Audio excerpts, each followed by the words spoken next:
En la vasta extensión de la historia de la humanidad, las historias han servido como tejido conectivo de las sociedades, uniendo a la gente con narraciones compartidas que tratan de explicar el mundo que les rodea.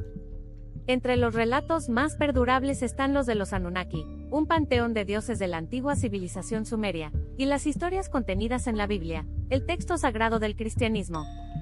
Estos dos conjuntos de relatos, separados por el tiempo y la geografía, ofrecen paralelismos intrigantes que nos invitan a explorar la experiencia humana compartida a lo largo de los milenios.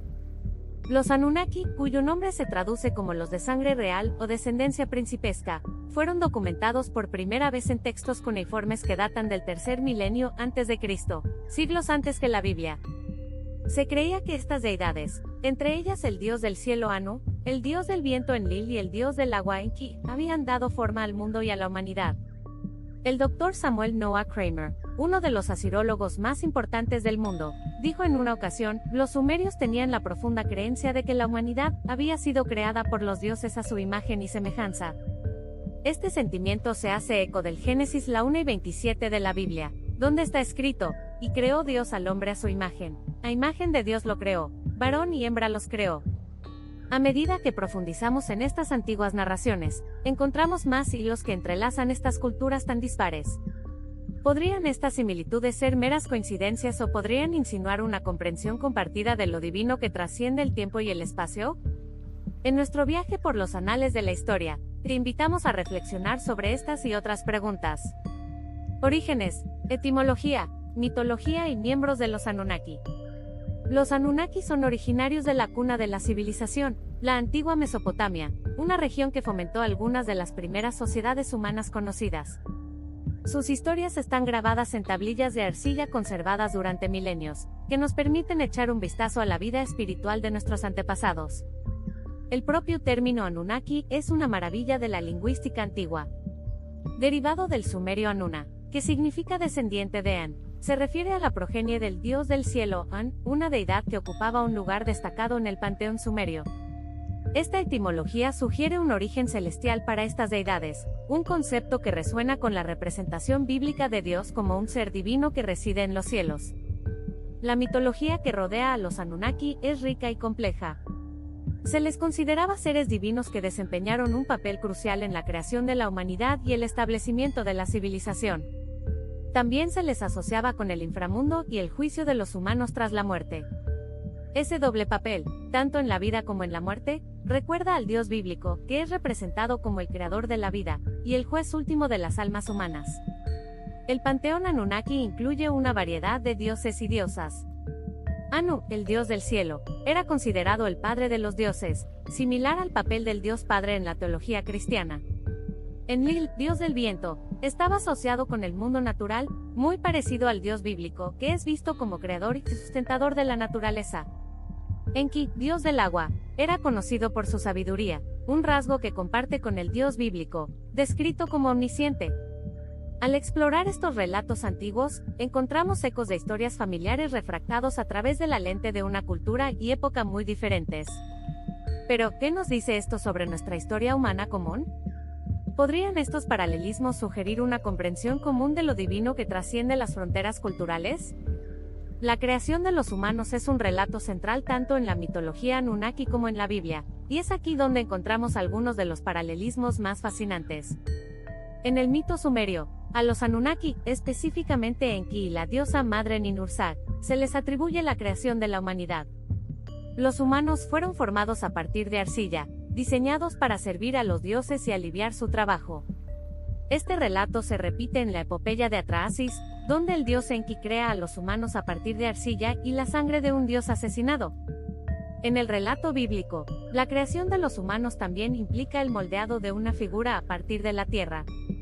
Génesis 2:2.7 afirma, entonces Jehová Dios formó al hombre del polvo de la tierra, y sopló en su nariz aliento de vida, y fue el hombre un ser viviente. En ambos relatos, los seres humanos son formados de la tierra y dotados de vida por seres divinos. El Dr. Michael S. Iser, especialista en estudios bíblicos y del Antiguo Oriente Próximo, señala, los relatos mesopotámicos y bíblicos de la historia primigenia, en particular de la creación humana, son similares porque ambos abordan las mismas cuestiones, y no porque se basen en una tradición común. A pesar de las diferencias de detalle y contexto, ambos relatos abordan las mismas cuestiones fundamentales sobre la existencia humana y nuestra relación con lo divino. Reflejan una curiosidad humana común sobre nuestros orígenes y finalidad. Pero, ¿qué nos dice esto sobre la naturaleza de estas antiguas narraciones? ¿Son simples intentos independientes de explicar los misterios de la existencia humana o podrían reflejar una comprensión compartida de lo divino que trasciende las fronteras culturales? La narración de un diluvio cataclísmico enviado por seres divinos es un hilo común que teje muchas culturas antiguas, incluidas las de los sumerios y la tradición bíblica. En la epopeya de Gilgamesh, un poema épico sumerio anterior a la Biblia, el dios se advierte a Utnapishtim del plan de los dioses de enviar un gran diluvio para aniquilar a la humanidad. Utnapishtim recibe instrucciones de construir una gran barca y llenarla con parejas de animales, así como su familia y sus artesanos. Tras el diluvio, que dura 6 días y 7 noches, Utnapishtim libera una paloma, luego una golondrina y finalmente un cuervo, que no regresa, señal de que las aguas se han retirado. Esta narración guarda sorprendentes similitudes con el relato bíblico del Arca de Noé en Génesis 6:9. En la Biblia, Dios ve la maldad del hombre, y decide enviar un diluvio para destruir toda vida. Sin embargo, Noé encuentra el favor de Dios, quien le ordena construir un arca y llenarla con parejas de toda criatura viviente. Después del diluvio, Noé también envía una paloma para ver si las aguas ya han retrocedido. El Dr. Irving Finkel, conservador del Museo Británico y experto en la antigua Mesopotamia, señala, la historia del diluvio, del arca y de los supervivientes de todas las especies es muy antigua, y existen versiones de ella en muchas culturas. Estas narraciones paralelas de una gran inundación sugieren una experiencia humana compartida o la memoria colectiva de un acontecimiento significativo. También reflejan un tema común en muchas tradiciones religiosas y mitológicas, el castigo divino por el mal comportamiento humano, seguido de una oportunidad de renovación y un nuevo comienzo. Pero, ¿qué pueden decirnos estos relatos comunes sobre la experiencia humana? ¿Reflejan una concepción común de la moralidad y la justicia divina?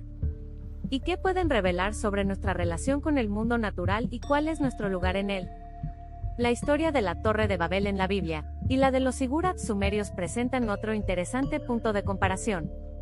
Ambos relatos se refieren al intento de la humanidad de alcanzar los cielos, que desemboca en una intervención divina. En el relato bíblico, Génesis 11:2.19, los humanos, que hablan una sola lengua, se reúnen en la tierra de Sinar, Babilonia, y deciden construir una ciudad con una torre que alcance los cielos para hacerse un nombre. Dios, al ver sus acciones, confunde su lengua y los dispersa sobre la faz de la tierra, deteniendo la construcción de la torre. Esta historia explica el origen de las distintas lenguas y la dispersión de los pueblos por la tierra. En la cultura sumeria, los zigurats, enormes pirámides escalonadas, se construían como estructuras religiosas destinadas a atender un puente entre el cielo y la tierra. El más famoso es el Etemenanki, un zigurat dedicado al dios Marduk en la ciudad de Babilonia, a menudo asociado con la Torre de Babel debido a su impresionante altura y a su ubicación en Babilonia. El Dr. Andrew George, profesor de Babilonia en la Universidad de Londres, señala, la Torre de Babel es un eco directo de los zigurats babilónicos, que se creían escaleras al cielo. Aunque los textos sumerios no mencionan un castigo divino relacionado con los zigurats, la comparación entre estas estructuras y la Torre de Babel sugiere una aspiración humana compartida de alcanzar lo divino, y una comprensión compartida de las consecuencias de la arrogancia. Pero, ¿qué nos dice esto sobre la relación humana con lo divino? ¿Refleja una aspiración humana universal de ir más allá de nuestra existencia terrenal? ¿Y qué puede revelar sobre las consecuencias de sobrepasar nuestros límites? En el mundo contemporáneo, los Anunnaki han cobrado vida propia, muy lejos de sus antiguos orígenes sumerios. Han pasado a formar parte de la cultura popular, apareciendo en libros, películas y videojuegos. También se han convertido en el centro de diversas teorías y especulaciones que van más allá del discurso académico tradicional. Una de las interpretaciones contemporáneas más destacadas de los Anunnaki procede de Zecharia Sitchin, autor y autoproclamado experto en cuneiforme sumerio. Sitchin propuso que los Anunnaki eran en realidad seres extraterrestres de un planeta llamado Nibiru, que visitaron la Tierra en la antigüedad e influyeron en el desarrollo de la civilización humana. Sus teorías, aunque populares entre algunos, no son generalmente aceptadas por la corriente principal de historiadores o arqueólogos. El Dr. Michael S. Eisser, experto en lenguas y mitologías antiguas, ha criticado el trabajo de Sitchin, afirmando: las ideas de Sitchin han sido rechazadas por científicos y académicos, que tachan su trabajo de pseudociencia y pseudohistoria. Su trabajo ha sido criticado por una metodología defectuosa, traducciones erróneas de antiguos textos, así como por afirmaciones astronómicas y científicas incorrectas. Al mismo tiempo, los Anunnaki también han sido asociados con diversas teorías conspirativas que van desde los Illuminati hasta los orígenes de la masonería. Estas interpretaciones, aunque fascinantes para algunos, a menudo carecen de un apoyo académico riguroso. Al final, las interpretaciones contemporáneas de los Anunnaki reflejan nuestra fascinación por lo desconocido, y el deseo humano de encontrar sentido a nuestro lugar en el universo. Nos llevan a preguntarnos: ¿cómo siguen configurando nuestra comprensión del mundo los relatos antiguos? ¿Cómo discernimos entre los hechos históricos y la ficción especulativa? ¿Y qué revela nuestra fascinación por los Anunnaki sobre nuestra curiosidad e imaginación colectivas? Si te ha gustado este video, dale al like y suscríbete al canal para no perder nada de lo que publicamos. Gracias por vernos una semana más, y nos vemos en el próximo video.